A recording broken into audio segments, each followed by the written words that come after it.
Queria te agradecer por estar com a gente, para a gente falar de algo tão importante no nosso dia a dia. Obrigado, viu? Obrigada a você, boa tarde, é um prazer, uma honra estar aqui com vocês. Doutor, por que que a gente passa por, digamos assim, esse problema do coração no período mais frio do ano? Então, no período mais frio, a tendência é que o corpo, para manter uma temperatura corporal, ele faça vasoconstrição, que nada mais é do que apertar, né, os vasos, principalmente os periféricos, para poder manter essa temperatura. E com essa vasoconstrição, isso gera algumas outras coisas. Entre elas, aumento da pressão arterial pela própria vasoconstrição. E o aumento da pressão arterial, né, nessa tentativa de manter a temperatura, o aumento da pressão arterial, para quem já tem problema crônico e para quem também não tem, aumenta os fatores de risco. Então, no período de temperaturas mais baixas, o corpo vai lançar mão desse mecanismo para se manter mais quente. Quais são os principais riscos para quem tem problemas de, no caso, pressão baixa, ou quais os problemas que podem acontecer nesse período de inverno? Então, os problemas, na verdade, os principais riscos são para aqueles que já têm a pressão mais aumentada, né? E entre eles, entre os fatores de risco, é o aumento de infarto agudo do miocárdio e acidente vascular cerebral, que é o derrame, popularmente conhecido como derrame. Então, o aumento da pressão é um grande causador desses eventos. Mas é lógico que a gente tem que pensar que as pessoas que têm as doenças crônicas, não só a pressão, elas também estão sujeitas, quanto mais fator de risco, mais sujeitas a eventos como esses, infarto, AVC. Então, diabetes, colesterol aumentado, obesidade, o fumo, a falta da prática de atividade física, a alimentação não saudável. E o inverno, ele tem uma tendência, pelo próprio frio, de que as pessoas elas tenham vontade de comer coisas as coisas menos saudáveis, as coisas mais gordurosas. As pessoas também têm a tendência de fazer menos atividade física pela própria preguiça do frio, e tudo isso contribui para o aumento desses fatores de risco. O que é o ideal, doutora, quando a gente fala num check-up? De quanto em quanto tempo? Isso vai depender do fator de risco. O indivíduo saudável, por exemplo, que ele sabe que ele não tem colesterol aumentado, que ele não tem diabetes, que ele não tem pressão alta, que ele tem um histórico familiar bom, se ele for uma vez por ano procurar um cardiologista, fazer os exames laboratoriais, fazer os exames de rotina cardiológica, que a gente depende a indicação de sintoma, não sintoma, de história familiar, do histórico médico para determinar qual tipo de exame para cada paciente. Mas esses pacientes saudáveis, se eles procurarem médico, o cardiologista, pelo menos uma vez por ano, estaria ótimo, seria perfeito. Doutora, como é que a gente evita de ter esses problemas?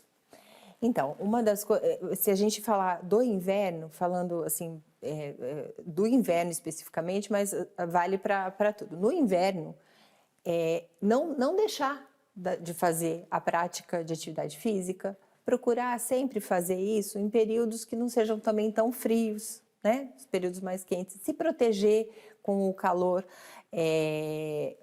se agasalhar, mas também não se agasalhar em excesso, porque se você se agasalha em excesso, você dificulta a troca térmica e aí isso pode gerar desidratação, que é uma das coisas, né? A desidratação também pode levar ao contrário da pressão alta, pode levar a uma pressão baixa, assim como os banhos muito quentes.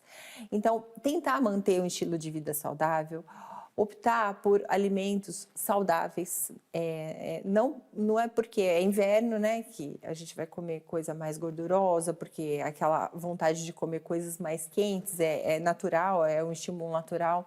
Manter as atividades físicas. Agora, de forma geral, para todo mundo, é o estilo de vida saudável. De forma geral, independente de frio ou calor, é fazer o possível para manter a prática de exercício físico regular, independente se é um exercício aeróbico ou resistido. O mais importante, a gente fala que é o movimento. A gente precisa fazer o movimento. Doutora, existem muitos mitos e verdades nesse meio, né? A internet, ela produz muita coisa. Por que tomar banho muito quente no frio ou se agasalhar demais pode ser prejudicial? Aquilo que eu até fiz um comentário em breve, o banho muito quente, durante o banho muito quente, o calor faz com que aconteça o contrário do que eu falei no começo, que é a vasoconstrição. Acontece vasodilatação. Os nossos vasos dilatam. Com isso, o sangue ele tem uma dificuldade maior em fazer o retorno para o coração. E por isso que nessas temperaturas quentes, pode acontecer o contrário da pressão alta, a pressão baixa. Então, as pessoas, quando elas estão num banho muito quente, elas acabam ficando mais vasodilatadas e elas podem até desmaiar por uma queda de pressão abrupta. A mesma coisa é se agasalhar muito. Então, se você agasalha muito, você dificulta a troca térmica e aí você gera uma sudorese grande. Essa sudorese, quando você perde líquido, você automaticamente se desidrata. E a desidratação é um outro fator que pode levar à queda da pressão arterial. Então, e as quedas abruptas da pressão arterial, elas podem gerar até desmaio. Um mal-estar intenso seguido de desmaio. Pelo frio, as pessoas também diminuem a vontade de beber água. Sim. Então, elas ficam mais desidratadas. Então, o ideal é que mesmo sem que a pessoa sinta sede, que ela se hidrate, que mantenha o nível de hidratação para manter uma pressão arterial adequada. Doutora, para a gente terminar, vamos fazer um checklist. Vamos. O que a gente precisa fazer no inverno para que o nosso coração fique perfeito e a gente não tenha nenhum problema? Se alimentar bem, evitar o excesso de comidas não saudáveis, fazer atividade física, manter um ritmo de atividade física, procurar em temperaturas mais amenas, não no período muito frio, né? Começo do dia ou final da noite. Se agasalhar adequado e manter uma hidratação. E o que a gente deve evitar de todas as formas, para a gente não ter problema? Evitar o estilo não saudável de vida e evitar isso que é o alimento muito gorduroso, evitar aquela preguiça, que o frio vai te puxar para a preguiça. Eu vou ficar na cama, vou ficar no sofá, então não vou fazer minha atividade física. E com isso a gente vai empurrando o estilo de vida saudável e vai deixando de lado. Então, evitar esse estilo não saudável de vida, manter uma rotina apesar do frio e manter os seus acompanhamentos para quem já faz, né, tratamento, manter o acompanhamento médico e para quem não faz, fazer pelo menos um periódico uma vez por ano.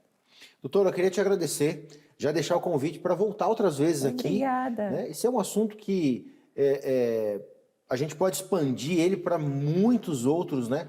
E é um assunto de extrema importância, né? Afinal de contas, sem uma saúde perfeita do corpo, isso impossibilita a gente de fazer tantas outras coisas, né? Sim, sim. Esse estilo de vida saudável, eu sempre falo, a gente está falando do coração, mas de forma geral, o estilo de vida saudável, ele vai mudar a história de muitas coisas, até demência, né? Que não é o foco, mas até isso. Então, estou à disposição para o dia que vocês quiserem poder ajudar, contribuir um pouquinho e ajudar para que as pessoas elas fiquem cada vez mais a favor de se cuidar, de ter uma vida saudável. Qualidade de vida sempre. Qualidade de vida, sempre. Doutora, obrigado, viu? Obrigada, João. Eu que agradeço. Foi um prazer. Prazer é nosso. Obrigada.